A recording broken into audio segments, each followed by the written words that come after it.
What's going on, friends? Hopefully I didn't butcher the lighting too bad. We're working in the garage today. I've got all the doors closed up. You can probably hear the HVAC going in the background, but we're gonna tackle the problem of the oil leak. I have a feeling that it is these rear camshaft plugs. I've had these go bad on other 3, 4, 5 VZFEs before. In fact, on my 97 4Runner, this was the main culprit of an oil leak that I couldn't chase down for a super long time.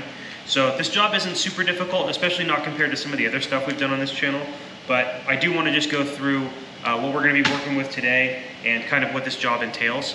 We're going to do the valve cover and the plenum. So I did pick up some throttle body cleaner, so we'll put that to good use later. You already saw the camshaft plugs. These are the grommets for all of the valve cover bolts. I got some sealant. This is kind of like RTV, it's the ultra black, but this is the Permatex stuff, so should be pretty good. It's specifically made for engine, so I'm not worried about it. I've got the gaskets for the plenum, for the upper and lower, and then, of course, the valve cover gaskets themselves. I will throw all of these down in the description below in the Amazon links. As with always, you do not have to purchase these in particular, but anything you purchase through those links, anything that you put in your cart through those links and check out with will directly support the channel. So thank you to everybody who has done that so far. I'm about to get my first payout from that, so I'm just really thankful and baffled that you guys would do that for me, so I really appreciate it. I'll get turned around and we will go ahead and start on this project. Shouldn't take more than a couple hours, so let's just get right into it. General reminder before we move forward, you do not have to drain your oil when you do this job. This is a good idea to drain your oil if you're going to do an oil change, but I just recently did one, so I'm not going to worry about it. Of course, this is the 345 VZFE engine, like I said. I'm going to start by getting some of this air ducting off so that I can take off the plenum. There's not a whole lot going on here. It's pretty self-explanatory. If you're going to take this apart and you've never done this before, take some pictures about where your air hoses connect up. You can see there, of course, the new PCV. I'll show off the coil packs. They're doing great here in a minute. And again, you can get those in the Amazon link in the description below. But yeah, I'm just going to start taking this bad boy apart, get all the hoses disconnected, and then I will take the plenum off. Okay, in not too much time, throttle body and upper plenum came off. Throttle body has some nastiness in there, so I'm glad I'm taking it off to do a cleaning. I don't know how good of a view you're actually going to get of that because the lighting's a little goofy, but you can see all this black kind of sludge in here, all of that. I'm going to do my best to clean out.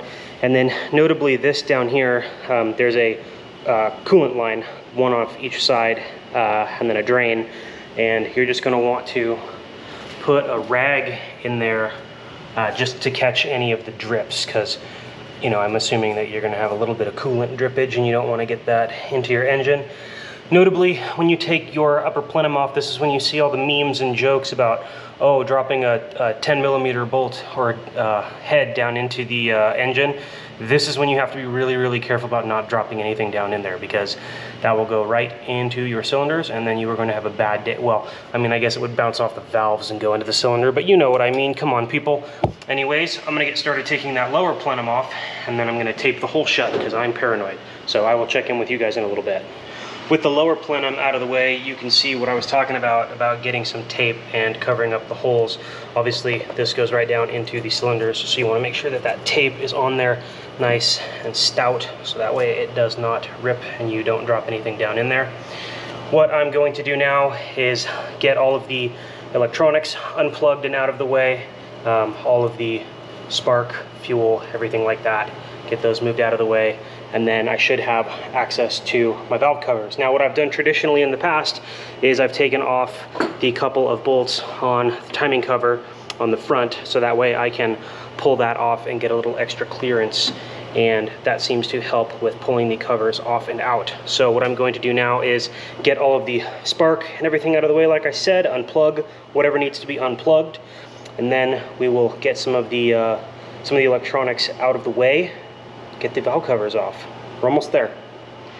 All right, with a little finessing and encouragement, you can just flip your whole harness from where it wraps around the back of the engine, you could just flip the whole thing up and over the top. So it's all unplugged here. There's one of the lines that goes down and connects to the fuel injectors, and then here's the other side where it connects to the fuel injectors, and it connects into those push tabs right there. There's one, and there's another one down there, and you can just unclip everything and literally flip it right over. And then, like I said, I loosened my timing cover so I can pull that forward, and we'll inspect the belt while we're here, and it still looks good. I don't see any weird marks or binding or anything. I don't see any fluid down in there around tension or pulley. So what we can do is, we have access to this valve cover, we have access to that valve cover.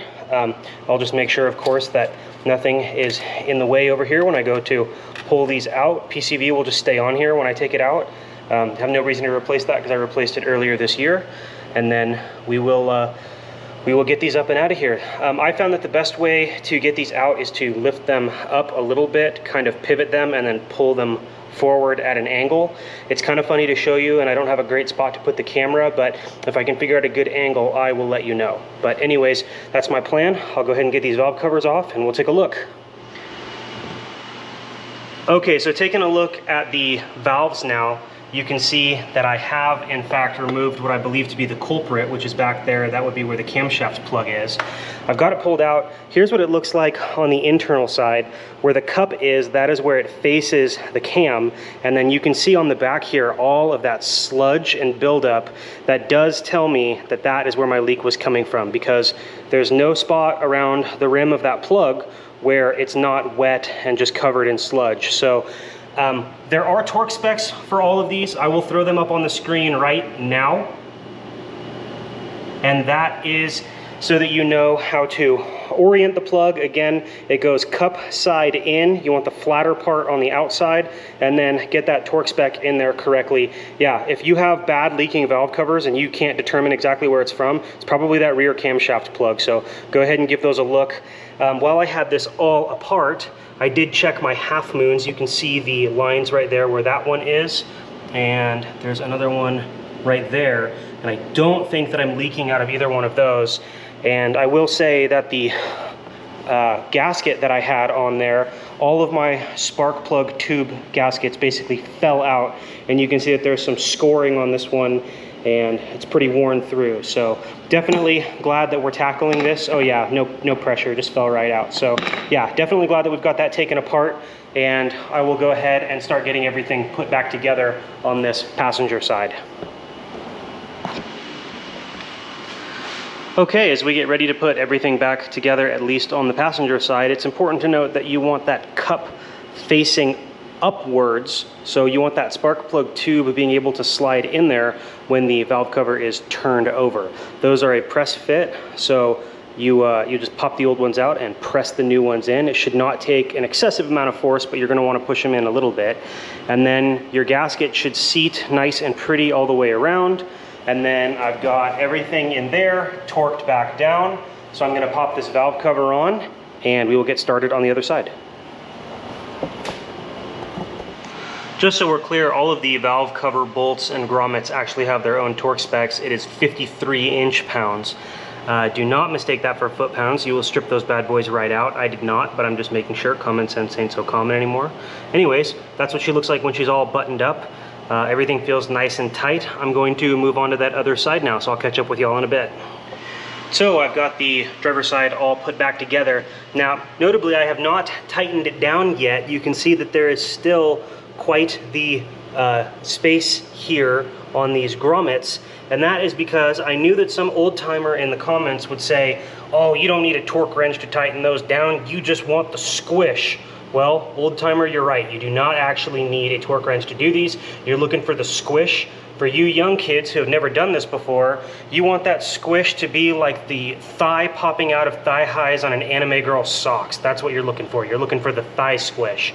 For the rest of them, I'm going to not use the torque wrench. I'm just going to do the squish, and the result will be exactly the same. For those of you who want it, it's 53 inch-pounds. For those of you who don't, go for the anime girl thigh squish. All right, went ahead and buttoned up most of the wiring and hoses and whatnot. I said earlier that I would show the coil packs, and Oh, lordy, lordy, I don't know if I can give you a good number. There you go. That would be the part number 673-1201.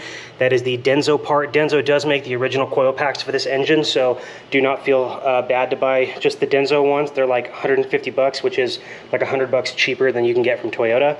But anyways, I'm gonna go ahead and throw the lower plenum, which is nicely cleaned up, back on there, put the upper plenum back on, and then we will button up the throttle body and get the piping for the intake back on. So that's what we're working on next. Catch you in a bit. All right, we are all buttoned up. As you can see, all of the hoses are in their place. Everything is tightened up, spick and span, not missing anything. And we are all wrapped up back here. Just a couple of reminders as you're going through this. Make sure that you do connect all of your hoses.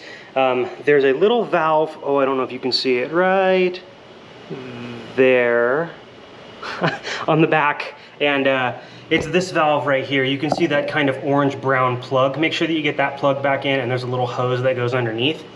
Make sure that you get all three of the hoses connect back underneath the throttle body. Make sure that you get your throttle cable connected again. Of course, make sure that you tighten everything down enough. Make sure that you get all your diagnostics, and there's a hose that goes back there. Make sure you get that put back, and route all of your spark plugs correctly. Hopefully you've already done that if you're at this point following along. And then if you did lose amount of coolant that makes you worried, make sure that you burp your system when you start going again. I will have to do that because I accidentally squeezed my hose a little bit when I was leaning down and lost a little bit more coolant than I was hoping to. So anyways, yeah, there's not a whole lot to actually do on this bad boy when you're doing this job. It's just making sure that you reconnect everything and clip everything back in its place. Lots of little hoses, but everything pretty much has a spot and a home. And if you can just identify where it goes when you're taking it apart, it makes it super easy when you're putting everything back together.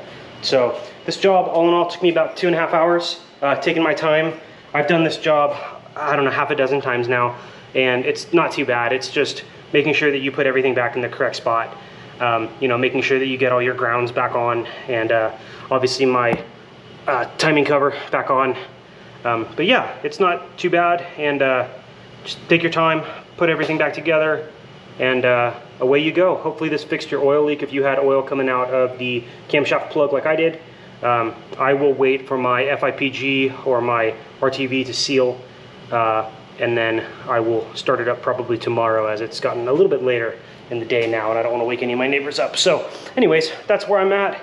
Thank you for following along. Thank you for watching this video. If you want a more in-depth dive with somebody who goes through the actual manual for this engine, you can check out Timmy the Toyota Man, or Timmy the Tool Toyota Man, or Timmy the Tool Man.